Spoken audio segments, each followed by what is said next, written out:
关市合并曾经担任大台南第1、2届议员的前立委唐品娥，虽然第3届无连任，不过为伫北区河尾路的服务处，却仍然持续为民来服务。今年来，因为疫情加景气的关系，累积的中低收入户加新庄人数因为艰苦过，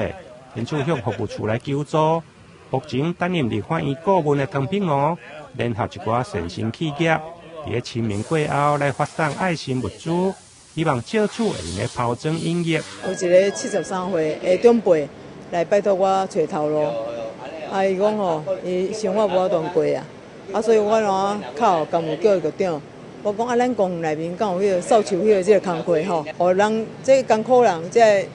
中低收入户安尼靠饭通食，靠头路食，靠头路食，靠钱赚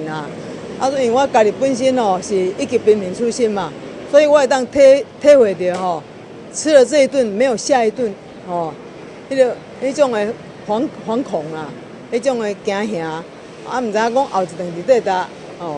所以我会当体会因的心情所以我怎发起这个来帮助这中低收入户米甲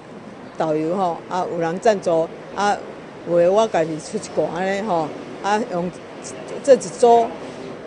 一包米甲一罐豆油甲一罐沙拉油希望帮助咱这中低收入户，咱这乡亲咱这民众互因至少有一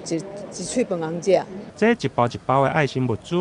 为民间企业关注的白米加沙拉油，另外唐品娥阁自费购买下营的特产乌豆饮油，因为本身嘛是出身贫寒的家庭，因此会用来帮助有需要的民众，也感觉非常的欢喜，欢迎各界共同来响应。台南新闻林根采访报道。